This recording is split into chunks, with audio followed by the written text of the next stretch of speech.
ఒక ఎన్నికల తీర్పు అది కేవలం గెలుపోటముల కథ కాదు. అది ప్రజలు పంపిన ఒక సందేశం, ముఖ్యంగా రాజనగరం లాంటి చోట. మరి ఆ సందేశమేంటి? ఓటమిలోని పాఠాలను భవిష్యత్తుకు పునాదిగా ఎలా మార్చాలి? డేటాతో, వాస్తవాలతో ఈరోజు మనం లోతుగా చూద్దాం. సరే, మనం ఈ విశ్లేషణలో ముందుకెలా వెళ్తామో చూద్దాం. ముందుగా రాజానగరం ప్రజల తీర్పును అర్థం చేసుకుంటాం. ఆ తర్వాత సంఖ్యలేం చెప్తున్నాయో చూస్తాం. ఓటమికి అసలు కారణాలేంటో విశ్లేషించి పార్టీకున్న బలాలు, బలహీనతల్ని గమనిస్తాం. ఆపైన పునర్నిర్మాణానికి ఒక బ్లూప్రింట్ ఎలా ఉండాలో చర్చిస్తాం. చివరిగా పాలన అంటే ప్రజా నమ్మకమే అన్న విషయాన్ని గుర్తు చేసుకుంటాం. సరే, మొదలు పెడదాం. రాజానగరం మట్టి తీర్పు చూడండి. ఏ రాజకీయ విశ్లేషణ అయినా అది అక్కడి నేలమించి ప్రజల జీవితాల్లోంచే రావాలి. గాలిలో లెక్కలు వేస్తే సరిపోదు. అసలు ప్రజల తీర్పుకు పునాది ఏంటి, వాళ్ళ ఆకాంక్షలు, వాళ్ళ జీవితాలు, వాటిని ముందు అర్థం చేసుకుందాం. ఇదిగో ఇక్కడే ఉంది రాజానగరం నియోజకవర్గం, ఆంధ్రప్రదేశ్ తూర్పుగోదావరి జిల్లాలో. ఇందులో 3 మండలాలున్నాయి: రాజానగరం, సీతానగరం, కోరుకొండ. గోదావరి ఒడ్డున ఉన్న ఈ ప్రాంతం చూడటానికి ప్రశాంతంగా ఉన్నా రాష్ట్ర రాజకీయాల్లో దీని ప్రభావం చాలా ఎక్కువ. ఈ నియోజకవర్గం ఎక్కువగా గ్రామీణ ప్రాంతమే. అంటే ఇక్కడి ప్రజల జీవితం, జీవనాధారమంతా వ్యవసాయంతోనే ముడిపడి ఉంది. కాబట్టి సహజంగానే రైతులు, వాళ్ల కుటుంబాలు, వాళ్ల ఆశలు, ఆకాంక్షలే ఇక్కడి రాజకీయాలను నడిపిస్తాయి. ఇక సామాజికంగా చూస్తే కాపు, కమ్మ సామాజిక వర్గాలు ఇక్కడి సమీకరణాల్లో ఎప్పుడూ కీలకమే. సరే, ప్రజల జీవితాల గురించి చూశాం. మరి వాళ్ల మనోభావాల అంకెల్లో ఎలా కనిపించాయి? ఇప్పుడు ఆ కథ చూద్దాం. ఇది కేవలం ఓట్ల లెక్క కాదు. 5 ఏళ్లలో ఓ రాజకీయ భూకంపం ఎలా వచ్చిందో చెప్పే సంఖ్యల కథ ఇది. ఈ నెంబర్స్ చూడండి, చాలా స్పష్టంగా ఉన్నాయి.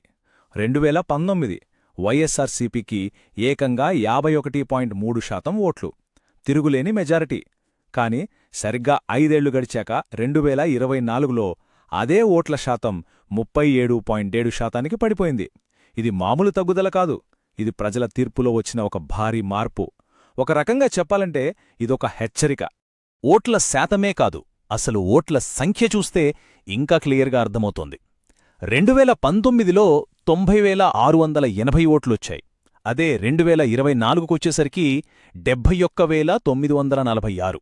అంటే దాదాపు 18,000 ఓట్లకు పైగా తేడా. ఇది చిన్న విషయం కాదు. ఓటమి ఎంత తీవ్రంగా ఉందో ఈ ఒక్క నంబర్ చెబుతోంది. -13.6%. ఒకసారి ఆలోచించండి. ఈ ఒక్క సంఖ్య చాలు ఓటర్ల ఆలోచనల్లో ఎంత పెద్ద మార్పు వచ్చిందో అర్థం చేసుకోవడానికి. మరి ఎందుకొచ్చింది ఈ మార్పు? దీని వెనుకున్న కారణాలేంటి? ఇప్పుడు మనం చూడాల్సింది అదే. సరే, ఇక ఓటమికి కారణాలేంటో చూద్దాం. ఒక రకంగా చెప్పాలంటే ఇదొక పోస్ట్ మార్టం లాంటిది. అసలు ఇంత పెద్ద మార్పుకు మూలం ఎక్కడుంది? ఈ అంకెల వెనుక మనుష్యులున్నారు కదా, వాళ్ల మాట వినాలి. అసలు ప్రజలు ఏం చెప్పారు, వాళ్ల బాధ ఏంటి, వాళ్ల సమస్యలేంటి, అది తెలుసుకుందాం. క్షేత్రస్థాయిలో ప్రజలతో మాట్లాడినప్పుడు కొన్ని విషయాలు మళ్లీ మళ్లీ వినిపించాయి. మొదటిది ఏళ్లుగా తీరని మంచినీటి సమస్య. రెండోది పాడైపోయిన రోడ్లు, బస్టాండ్లు. మూడోది మా పిల్లలకి ఇక్కడ ఉద్యోగాల్లేవు, మంచి కాలేజుల్లేవు అని యువత, తల్లిదండ్రుల ఆవేదన. ఇక నాల్గోది కొన్ని సంక్షేమ హామీలు అందలేదన్న అసంతృప్తి. చూడటానికి ఇవి వేర్వేరు సమస్యల్లా అనిపించొచ్చు. కాని ఇవన్నీ కలిసే ప్రజలలో ఒక బలమైన అసంతృప్తిని, మార్పు కావాలన్న కోరికను పెంచాయి. ఇక్కడ మనం ఒక్క క్షణం ఆగి ఆలోచించాలి. ప్రజా జీవితంలో మనం మాట్లాడే ప్రతి మాట బాధ్యతతో కూడుకున్నది. అది కేవలం హామీ కాదు, ప్రజల గౌరవంతో ముడిపడి ఉంటుంది. మంచి నీళ్లు, మంచి రోడ్లు, ఇవి కేవలం సౌకర్యాలు కావు. అవి ప్రతి పౌరుడి ప్రాథమిక హక్కు, వాళ్ల ఆత్మగౌరవానికి సంబంధించినవి. సరే, ఈ మొత్తం పరిస్థితిని ఒక ఫ్రేమ్వర్క్లో పెట్టి చూద్దాం. దీన్నే మనం స్వాట్ ఎనాలిసిస్ అంటాం. అంటే బలాలు, బలహీనతలు, అవకాశాలు, ప్రమాదాలు. పార్టీ బలమేంటి? అధికారంలో ఉండటం, సంక్షేమ పథకాల బ్రాండ్. మరి బలహీనత? ప్రజల కనీస అవసరాలు తీర్చలేకపోయామన్న అపవాదు. మరి అవకాశమేంటి? ఈ లోపాలను సరిదిద్దుకొని ప్రజల నమ్మకాన్ని తిరిగి సంపాదించడం. ఇక ప్రమాదం? బలపడుతున్న ఎన్డీఏ కూటమి, కులాల సమీకరణలు మనకు వ్యతిరేకంగా మారడం. సరే, బలహీనతలు చూశాం, కాని అంతా అయిపోలేదు. పార్టీకింకా బలాలున్నాయి, వాటిని కూడా చూడాలి. ఎందుకంటే ఏ పునర్నిర్మాణమైనా మనకున్న బలమైన పునాదుల మీదే కట్టాలి కదా. ప్రతి పార్టీకి కొన్ని కోర్ స్ట్రెంగ్త్స్ అంటే ప్రధాన బలాలుంటాయి. మనల్ని నిలబెట్టేవి అవే. ఉదాహరణకి నవరత్నాలు. ఈ సంక్షేమ పథకాలు ప్రజల్లోకి బాగా వెళ్లాయి. అలాగే పూర్తి చేసిన కొన్ని అభివృద్ధి పనులు కూడా మన ఖాతాలో ఉన్నాయి. వీటిని కాపాడుకోవాలి. వీటిని పునాదిగా చేసుకుని ముందుకు వెళ్ళాలి. అంటే క్లుప్తంగా చెప్పాలంటే సంక్షేమ పథకాల్ని ప్రజలకు చేరవేయడంలో పార్టీ చాలా బలంగా ఉంది. డెలివరీ సిస్టమ్ బాగా పనిచేసింది. కానీ క్షేత్రస్థాయిలో ప్రజల సమస్యలు వినడంలో, వాటికి పరిష్కారం చూపడంలో, సమన్వయంలో చాలా బలహీనంగా ఉంది. అంటే పాలసీకి, క్షేత్రస్థాయి వాస్తవానికి మధ్య ఒక గ్యాప్ వచ్చింది. ఓకే, ఇప్పటిదాకా మన సమస్య ఏంటో చూశాం, కారణాలు కూడా విశ్లేషించాం. ఇప్పుడు అన్నిటికన్నా ముఖ్యమైన ఘట్టం పరిష్కారమేంటి? ప్రజల నమ్మకాన్ని తిరిగి పొందడానికి ఒక పక్కా బ్లూప్రింట్, ఒక కార్యాచరణ ప్రణాళిక ఎలా ఉండాలి? ఇదిగోండి, వెల్ఫైర్ యాక్సెలరేటర్ ప్లాన్. ఇవి గాల్లో చెప్పే హామీలు కాదు, ప్రజల సమస్యలకు నేరుగా పరిష్కారాలు. 1. మిషన్ భగీరథ పేరుతో ప్రతి ఇంటికి పైపుల ద్వారా మంచినీరు. 2. పాడైపోయిన రోడ్లు, వంతెనలు, బస్టాండ్లను యుద్ధ ప్రాతిపాదికన బాగుచేయడం. 3. యువతకు స్కిల్ ట్రైనింగ్, స్థానికంగా కాలేజీలు ఏర్పాటు చేసి ఉపాధి అవకాశాలు పెంచడం. ఇక ప్రతి వర్గాన్ని మనం ప్రత్యేకంగా కలవాలి. యువత దగ్గరికి వెళ్లి జాబ్ ఫేర్స్, స్కిల్ క్యాంప్స్ పెట్టాలి. మహిళలతో మహిళా సభలు పెట్టి సంక్షేమ పథకాలు ఎలా అందుతున్నాయో ఫాలోఅప్ చేయాలి.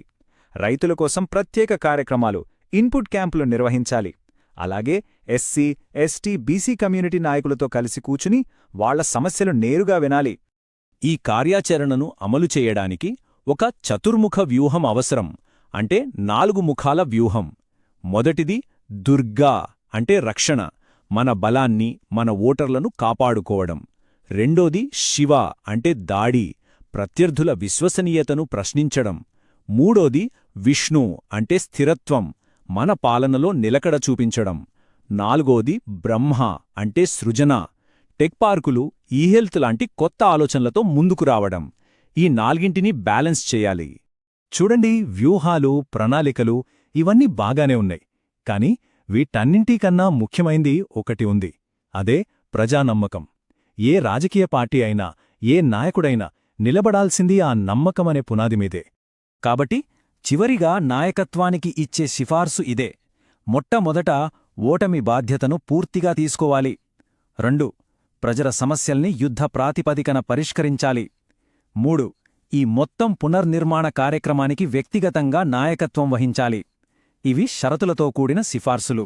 అయితే ప్రజలతో మళ్లీ కనెక్ట్ అయ్యే ఈ ప్రయత్నంలో ముఖ్యంగా వాళ్ల డేటాను వాడుతున్నప్పుడు ఒక విషయాన్ని మనం మర్చిపోకూడదు. వాళ్ల ప్రైవసీని, వాళ్ల సమ్మతిని గౌరవించటం. ఇది మన దేశ కొత్త చట్టాల ప్రకారం అవసరమే కాదు, అది మన నైతిక బాధ్యత కూడా. నమ్మకాన్ని తిరిగి సంపాదించటంలో ఇదే మొదటి అడుగు. చివరగా ఒక ప్రశ్నతో ఈ విశ్లేషణను ముగిద్దాం. ఏ వ్యవస్థ అయితే ప్రజల నమ్మకాన్ని కోల్పోయిందో అదే వ్యవస్థ తన ఓటమినే ఒక పాఠంగా, ఒక బ్లూప్రింట్గా వాడుకుని ఆ నమ్మకాన్ని మళ్లీ నిర్మించగలదా? ఈ ప్రశ్నకు సమాధానంలోనే పాలన, వైఫల్యం, పునరుత్థానం వీటన్నింటి మధ్య ఉన్న సంబంధం మనకు అర్థమవుతుంది.